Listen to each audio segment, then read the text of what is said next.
वो वेदर आना है, वो आएगा तो आपकी किन्नू मौसमी माल्टा जो उसके अंदर जो रस है वो रस मिठास उसके साथ फॉग के साथ होना अरे है। हाँ ये जी, तो नहीं बात जितनी ठंड ज्यादा होगी, जितनी ठंड बढ़ेगी, कोरा पड़ेगा, उसके अंदर इसका होना है। एक घर में कितने फर्द हैं, तो हर बंदा जहां भी है ना, अपने हिस्से का एक फल का दरख्त लगा। सर हमारे यहाँ पता है रोला क्या है, हमारे यहाँ ये इस वक्त कि आपका जितना चलगोजा है वो सारा कहाँ जा रहा है, हम सारा उठा के चलगोजा बाहर फेंकते हैं, अच्छे पैसे आएंगे, डॉलर्स आएंगे। हमें तो ये देखना है कि जो फल हमारे हैं कम से कम हमारी कौम को तो पहले खाने को मिले। उसकी वजह हमारे यहाँ ये है कि हमने ना अपने जो पोल्यूशन है ना उसको बहुत ज़्यादा परवान चढ़ा दिया।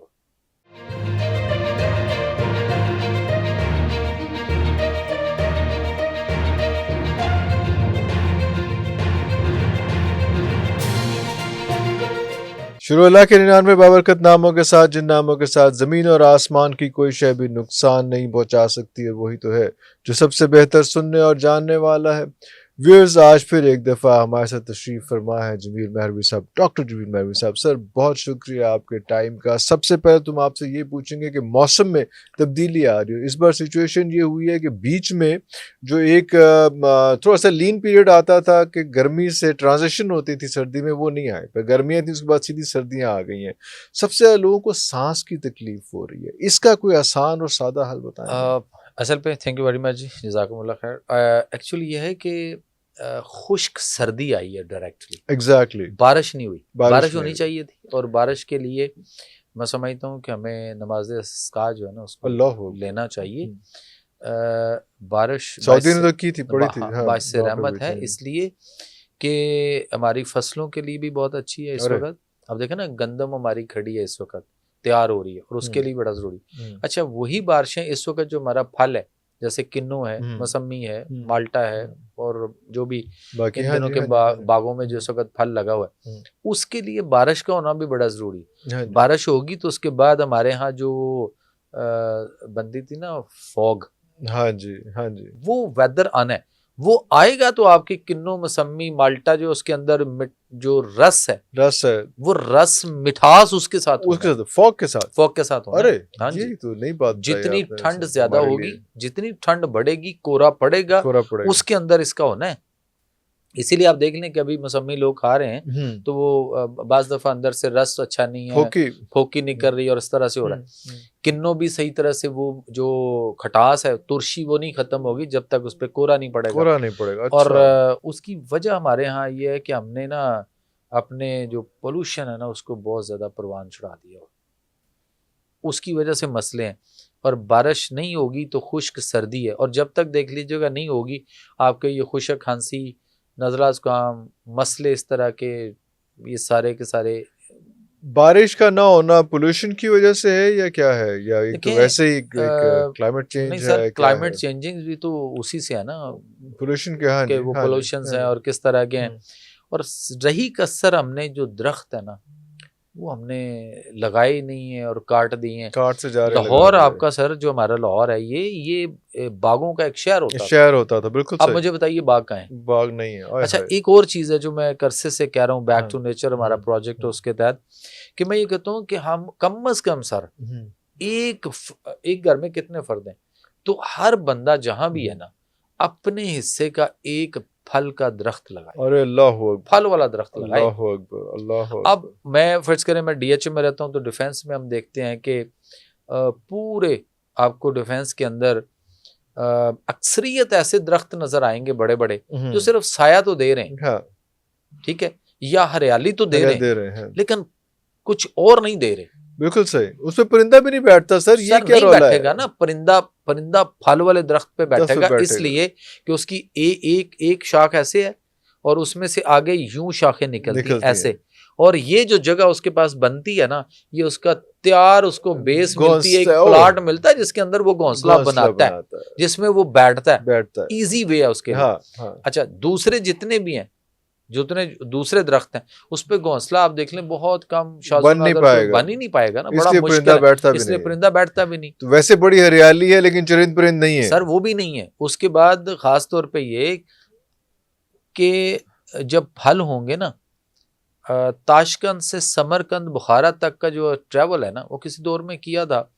तो उस वक़्त बड़ा अजीब वो हालात थे वहाँ के, और आफ्टर लॉन्ग टाइम एक दफ़ा वहाँ जाने का इत्तेफाक हुआ सर। तो कमाल की रोड, मोटरवे टाइप उनकी सड़क है, और उसके दोनों सड़क पे दोनों तरफ उसके जो है वो उन्होंने फल वाले दरख्त लगाए हुए।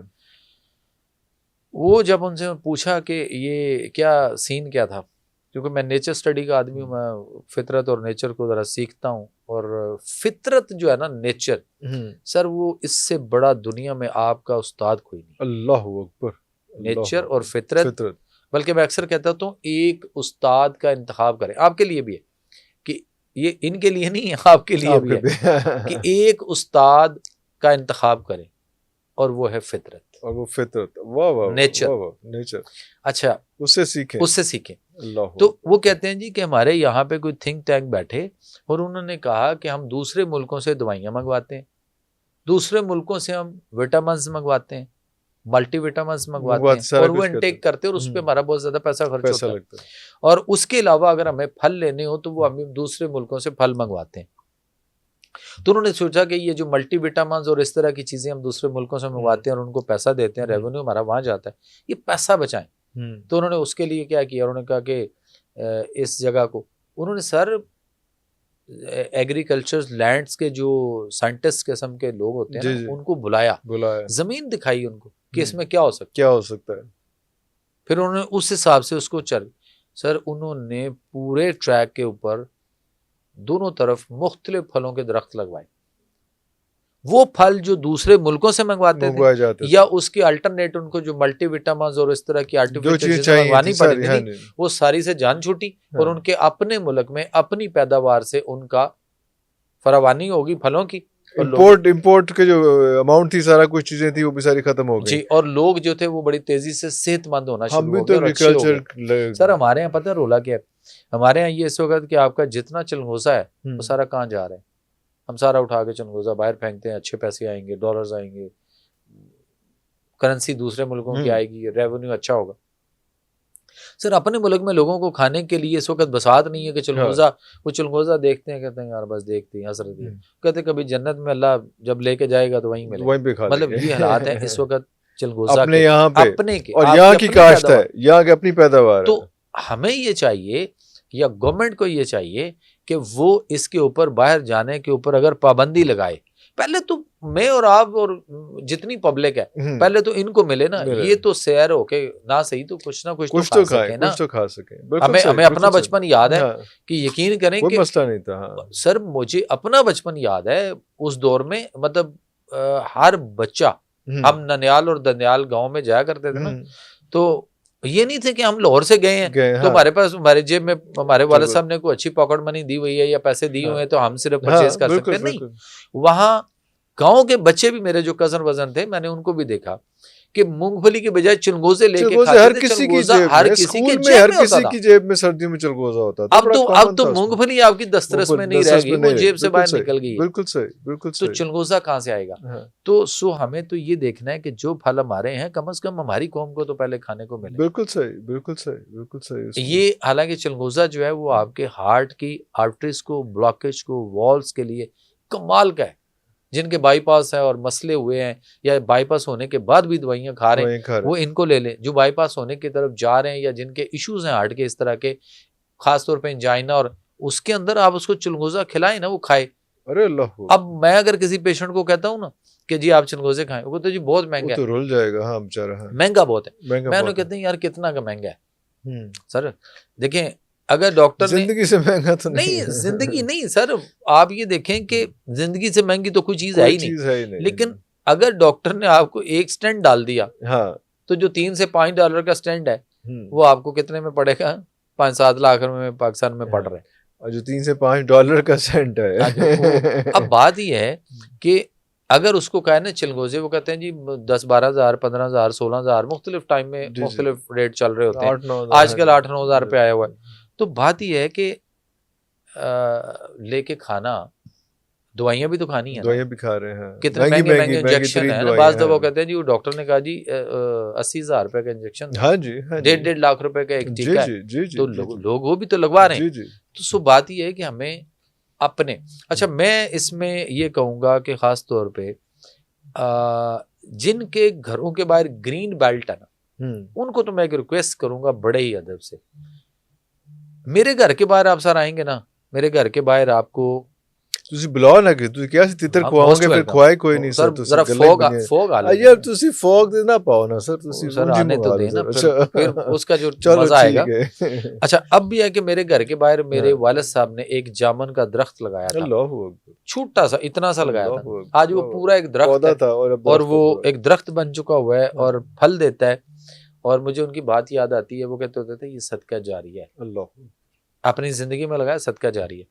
अब जब हम देखते हैं ना कि बाहर लोग वहां से उसका जामुन खा रहे होते हैं, चुन के खा रहे हैं, ऊपर से उतार रहे हैं जैसे भी, तो हम कहते हैं वो देखें, हमने पता नहीं उसके मतलब एज अगर हम बच्चे अब देखें तो पेरेंट्स के पीछे हर कोई अपनी दुआ भी करता है, दुआ के लिए हाथ भी उठाते हैं, सदका भी करते हैं, मुख्तलिफ तरीकों से होता है। लेकिन मैं कहता हूँ कि अगर पीछे कोई भी ना हो किसी के, तो वो दरख्त उनका वाकई सदका जारी है, वो सदका जारी है, वहां से जितने लोग खा रहे होते हैं, और जो परिंदा वहां बैठ रहा है वो भी तो ले रहा है ना, वो भी तो कर रहा है। अच्छा इसी तरह वालदा, मुझे याद है घर में एक दरख्त है अनवर टोड का, बड़ा दरख्त है, और वो मैं आम लेके आया और उसकी गुठली एक जो थी ना वालदा ने, वो एक कोने के अंदर एक क्यारी थी, वहां पे उन्होंने अपने हाथ से वो छुरी के साथ वो करके ना तो दबा दी है। और उसके बाद जब भी माली आता तो उसको वो कहती हैं, माली बेटा ये ना यहाँ पे मैंने एक गुठली दबाई है इतनी जगह पे, वो जिथे मैं थोड़ा काले दुआले 2-4 रोड़े रखे ने, उधर दरमियान च तू रंबा नहीं मारना उसको रशिद भी। अच्छा जब जैसे ही वो थोड़ा सा निकल आया तो बड़े खुश हुई, मेरा पौधा क्योंकि गुठली खा के खुद अपनी वो उसका अच्छा वो था। जैसे जैसे वो बड़ा होता रहा, उसने उसको कहना ध्यान से गोडी चौकी करनी है यहाँ पे, ये मेरा पौधा ना एहतियात से। अच्छा वो ऐसा ऐसा बड़ा होता है, सर आज पूरा दरख्त है और फल लग रहा है उस पे, बिल्कुल लगता है। और वो अक्सर कहा करती थी जब फल खाएंगे ना आप याद किया करेंगे, तो मैंने कहा अम्मा आप भी इधर ही खाएंगे, याद क्या करेंगे आपके। सर 2010 में वालदा की डेथ हुई, और अक्टूबर में उनकी डेथ हुई, और जनवरी में उसने पहला फल दिया उनके जाने। ये पौधे आपसे बातें भी करते हैं? बिल्कुल करते। अब मैंने उसके बाद अपने बच्चों के हाथ से मुख्तलिफ पौधे घर में, गली में जो घर है, वो एक कनाल का घर है और उसके साइड पे गली है, तो वहाँ पे ना 2-3 क्यारियां बैक पे या राइट लेफ्ट बनवाई हुई हैं, तो मैंने वहाँ पे ना बच्चों से ला के उसी दौर में तो मैंने उनके हाथ से फल वाले दरख्त लगवाए। किन्नो है घर में, मौसमी है, माल्टा है, अमरूद है, चीकू है और केला है, सिंध से केला ला के मैंने लगाया केला। अच्छा ये मैंने बच्चों से दरख्त लगवाए, मिसेस से भी लगवाया, अपने हाथ से भी लगाया। अब मैंने बाहर जो ग्रीन बेल्ट है उसके अंदर मुख्तलिफ लोगों ने आजकल आपको पता है डिफरेंट किस्म के पाम शाम लगाए होते, मेरे वो लगे हुए थे, मैंने उनको ख़त्म किया। मैंने बाहर 4-5-6 पौधे दरख्त फल वाले जो है ना वो लाइन में लगवाए हैं, वो ग्रोथ कर रहे हैं। 2 आम के दरख्त बाहर लगवा दिए कि हम हो ना हो, जब नहीं होंगे बांटे कोई भी खा ना। मेरे वाले साहब चले गए तो जो दरख्त बाहर लगा है, जब लोग गुजर रहे होते हैं और खा रहे होते हैं तो वो उनका सदका जारी है उनके लिए। मैं तो ये कह रहा हूं साथ परिंदे बैठ सुबह कोई जी, वो परिंदों की आवाज, चिड़ियों की आवाज भी आती होगी, कमाल की जाहिर है वो। अच्छा बात ये तो कंक्रीट ही होता है आपके इर्द-गिर्द, सुबह उठते हैं, हमें ये चाहिए कि हम अपने अपने घरों के अंदर बाहर जहाँ कोई जगह मिलती है दरख्त लगाएं और फल वाले लगाएं। इस लाहौर को देखें, हम ना पिज़्ज़े, बर्गर, शवारमे और इन चीज़ों पे ऐसे मस्त हो गए, लेकिन अब ना लोग इसको समझना शुरू हो गए। जब से आप जैसे लोगों ने, हम जैसे लोगों की आवाज डालना शुरू पहुंचाना शुरू की है, तो उनको पता चल गया कि समझ आना शुरू हो गई। अच्छा वही जो हम देख लेना कि अगर वही फलों पे हम लगाएं और फल ले जाएं, फल खाए जाएं, तो क्या कमाल का जो है ना वो चीज बनेगी, और पूरा लाहौर। अच्छा, जब फल वाले दरख्त होते हैं ना, उनके हवाले से वहां पे बारिशों के सिलसिले कुछ और होते हैं, उन पे अल्लाह की रहमतें और बरकतें कुछ और होती हैं, क्योंकि वो फल भी उसकी मर्जी से लग रहा है और उसने अपने बंदों को वहां से वो फल खिलाना भी है। वाह वाह वाह वाह। और फिर उस फल को पकाने तो उसका ध्यान भी फिर उसी ने रखना है, वो मौसम, वो पानी और सारा कुछ वो क्रिएट करना, सब कुछ उसने क्रिएट बिल्कुल बिल्कुल सही।